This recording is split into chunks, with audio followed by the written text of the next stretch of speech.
Hello everyone. This is our fifth lecture on engineering geology. In the last lecture, we have completed physical properties of mineral. Now we come to optical mineralogy. As we have seen, there are different methods of identification of minerals. Optical mineralogy is one of the methods to identify the mineral. In this method, we study the optical property of minerals. In this method of study, the minerals are ground very fine. What we do here, we prepare slide of mineral, which thickness generally we keep 0.03 mm and fixed over glass slides. They are studied under a petrological microscope. Different optical properties like color, cleavage and shape are studied under polarized light and under crossed Nichols.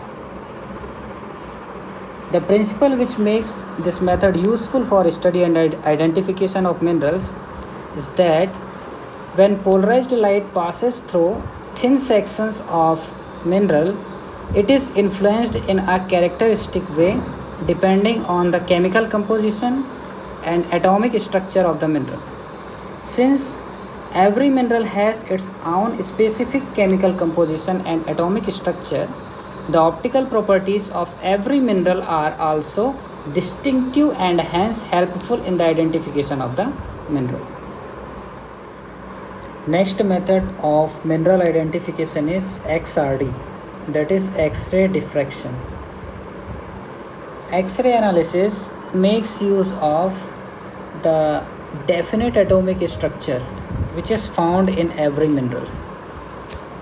X-rays are similar to light waves but have a much shorter wavelength, and it is comparable to the distances between atoms in a crystalline mineral.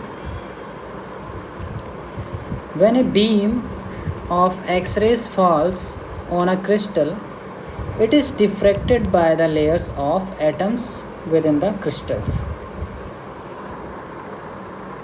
In making an X-ray analysis of the atomic structure of the crystal, the diffracted X-rays are allowed to fall on a photogrammetric plate, and the resulting photograph shows a series of spots or lines which form more or less symmetrical pattern. From measurements made on the photograph, the arrangement of atoms and also the distances between them in the crystal can be predicted. In short, results of X-ray analysis of minerals reveals their actual atomic structures, which is different for each mineral. This enables the accurate identification of minerals. Now our next topic is rock forming minerals.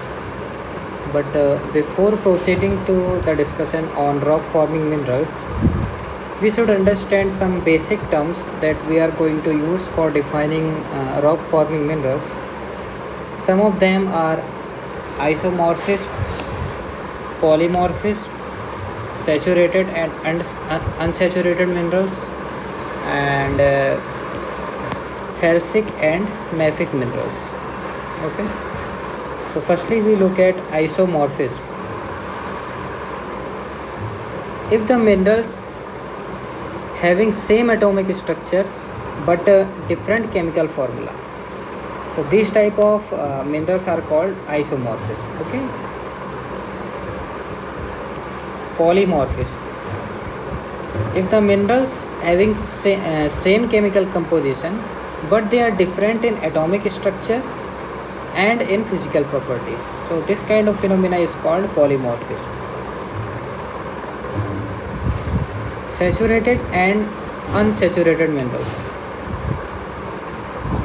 The silicate minerals which are capable of coexisting with free quartz in rocks and which are unable to incorporate any further quantity of silica into their structure are called saturated minerals. Okay?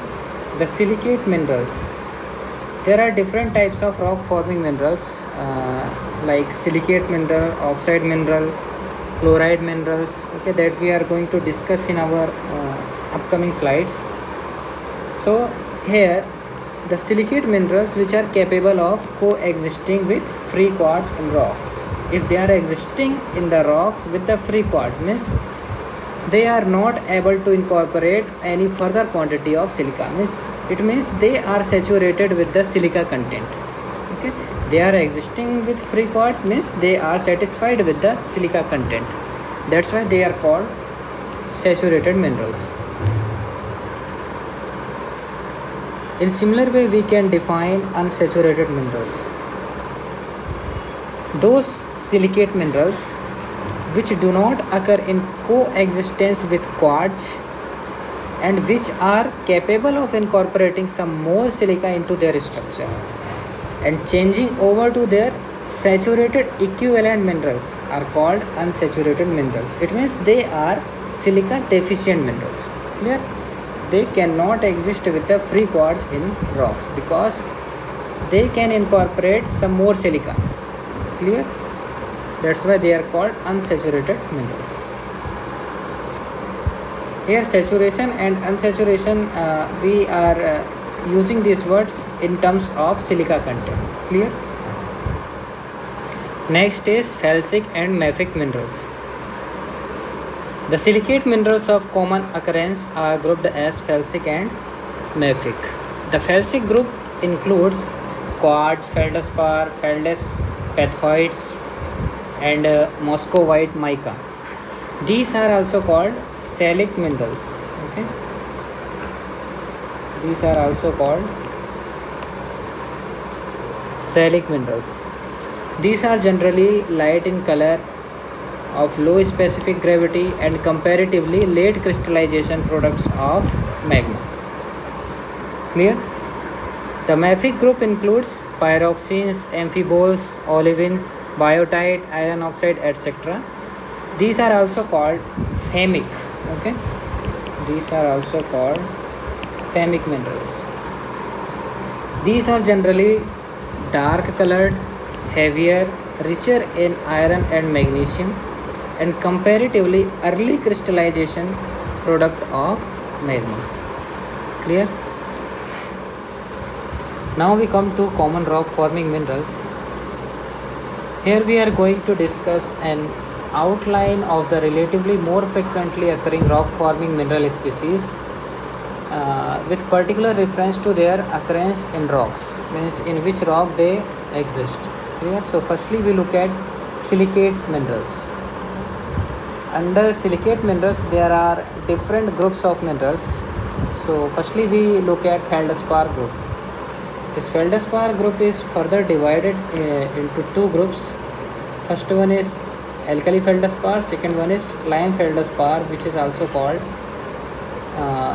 plesioclase feldspars. Okay, under alkali feldspars orthoclase and microcline comes. Okay, look at the chemical composition of orthoclase and microcline. Their chemical composition is same, but their atomic structure and physical properties are different. That's why these minerals are called polymorphism. Okay, this phenomena is called polymorphism.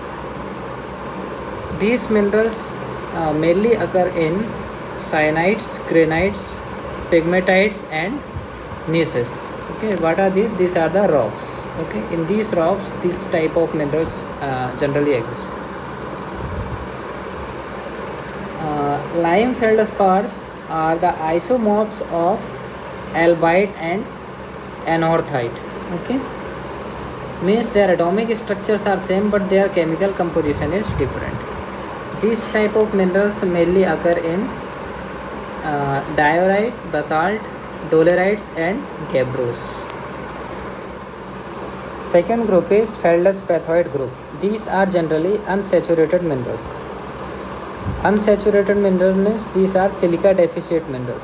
Okay, for example nepheline, its chemical formula is NaAlSiO4. This is unsaturated equivalent of albite feldspar, means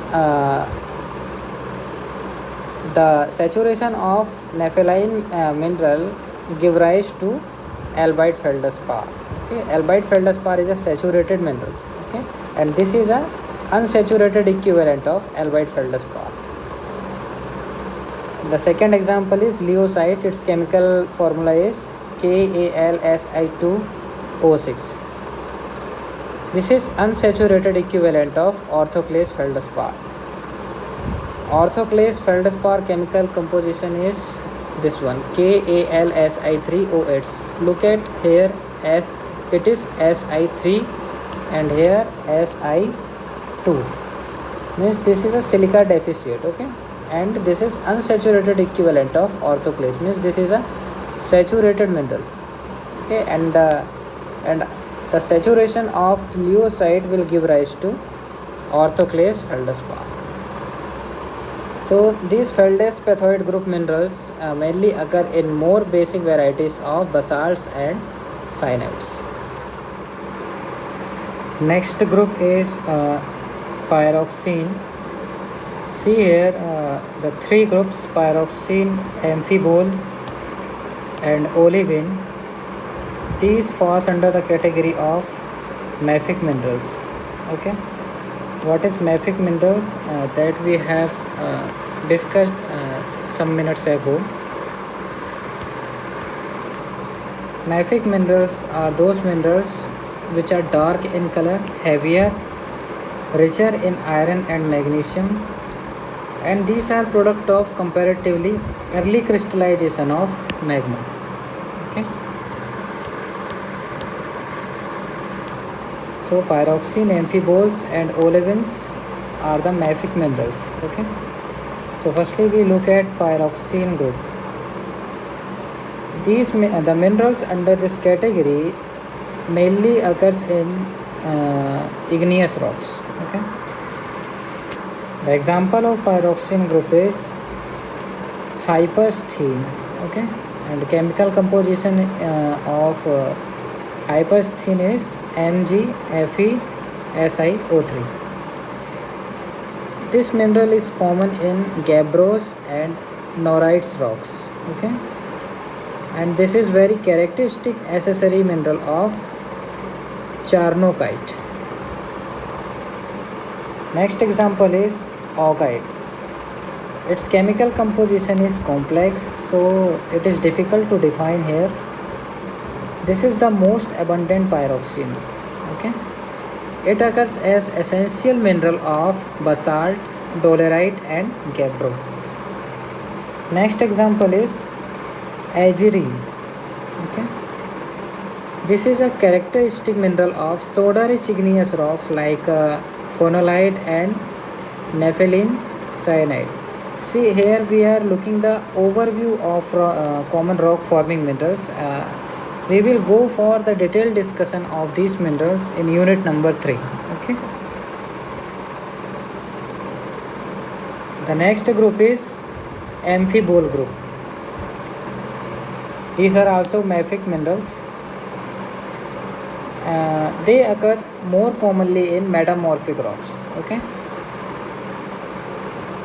example of this group is hornblende. Its chemical composition is complex and it is most abundant amphibole. It is common in gneisses and schist, and it is a common as accessory mineral in granite, syenite, diorite, etc. One more example of amphibole group is tremolite. Okay, it occurs in metamorphic schist. Asbestos is a fibrous variety of these minerals. Okay,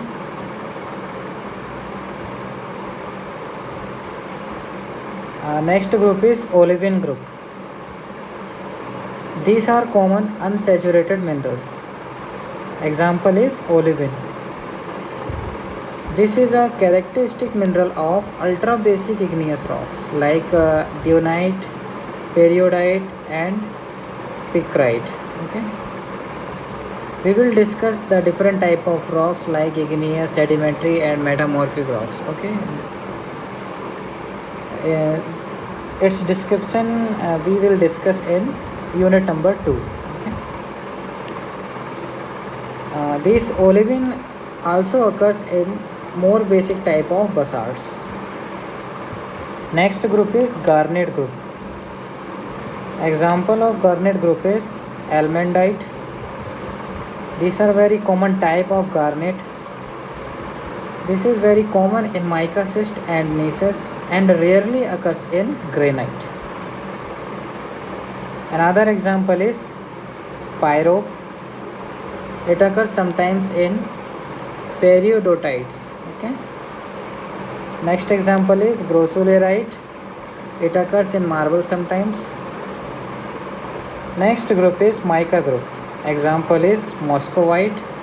It is a characteristic mineral of pegmatites and mica schist.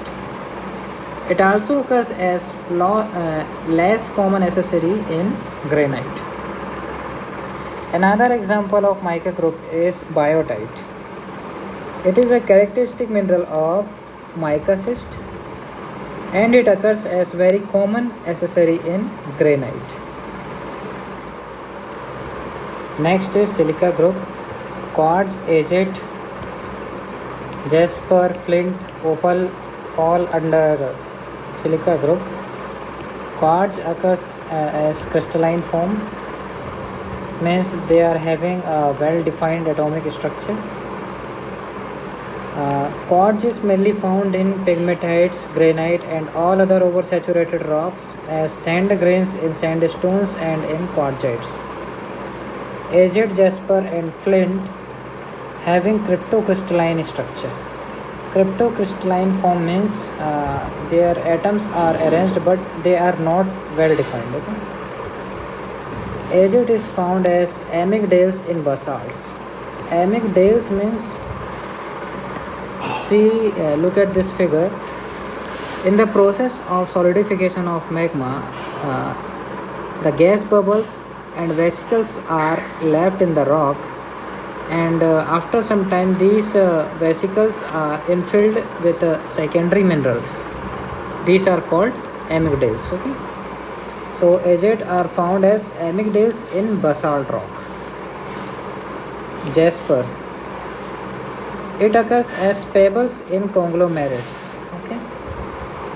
Pebble is a class of rock, and the particle size ranges between 4 mm to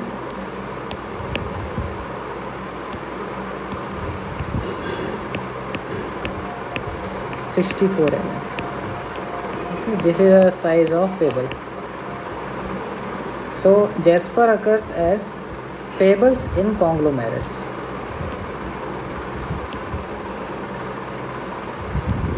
It also occurs as blended hematite jasper. Flint is found as nodules in calcareous rocks. Next example is opal. Okay, it is having amorphous. It occurs as amorphous form. Amorphous means there is no defined atomic structure. Okay. Next group is zeolite. Stibnite, heulandite and analcite are the example of zeolite group. These minerals occurs as common amygdale in basalts. Analcite occurs sometimes in dolerites. Okay. Next group is aluminum silicate polymorphs. Andalusite, sillimanite and kyanite are the example of this group. These minerals occur in stone rocks, and sillimanite occurs also in khondalites. Okay. Epidote, dark serpentine, chlorite, tourmaline, staurolite, spinel and zircon are other common rock forming silicate minerals. So far we have discussed all the silicate rock forming minerals. Silicate minerals are abundant in earth and they are having rank 1. Okay. Now we come to oxides mineral.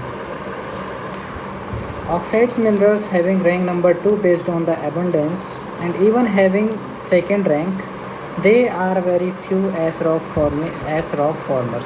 Okay. Only quartz and iron oxides come under this category. Iron oxides means magnetite, hematite, limnolite and ilmenite. Firstly we look at quartz. This is an oxide of silicon and is a tectosilicate in structure. All these type of structure we will discuss in unit number 3. Okay, when we go for detailed discussion on rock forming minerals. Regarding its abundance as a rock forming mineral, it is next only to feldspars and mafic minerals. Next is magnetite. It is an early magmatic mineral and usually occurs as an accessory mineral in all types of primary rocks. Early magmatic minerals means the solidification is fast. Okay, the solidification of magma is fast. Hematite mineral. It is not common as a rock forming mineral, but banded hematite quartzites and banded hematite jaspers are important lithological units of Dharvarian formations. Okay. Limnolite. It is a product of weathering and occurs as coloring matter in rocks. Ilmenite, like magnetite, this is also a common accessory mineral of rocks. Next is carbonate minerals. Only calcium carbonate minerals like aragonite and calcite occur in calcareous rocks. Dolomite often accompanies them because of dolomitization, which is a natural replacement process. Firstly, we look at calcite mineral. Calcite minerals occurs as a nearly 100% constituent of marble, other minerals being negligible in quantity.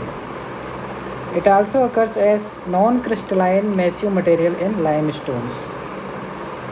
Stalactite, stalagmite, travertine, chalk, etc. all are mainly calcite. Okay. Aragonite. This dimorphous form of calcite occurs in coral limestones. This being less stable than calcite, it changes over to calcite under pressure. Therefore, in coral reformation, calcite will be underlying and aragonite occurs above. And next mineral is dolomite. Okay. It occurs as a very common geological formation, often found associated with calcite and aragonite in coral islands. There are some other rock forming minerals like apatite, pyrite, gypsum, halite. Okay. So firstly we look at apatite. This is phosphate mineral. Okay. It occurs generally as an accessory mineral. It sometimes occurs as large crystals in pegmatites. Phosphatic nodules, coprolites are some natural phosphate bearing materials. Pyrite. This is a sulfide mineral. Okay, and it occurs as a common accessory mineral in many types of rocks. Gypsum. This is sulfate mineral and it occurs usually as a sedimentary deposit. Okay, it is usually present in gypsite, which is a mixture of gypsum, sand and dirt. Halite. This is chloride mineral and it occurs as thick stratigraphic formations. Cambrian strata, particularly saline series and many salt domes, testify to this as a rock forming mineral. So here we covered an overview of common rock forming minerals. We will go for detailed discussion on these minerals in unit number 3. Okay, thank you.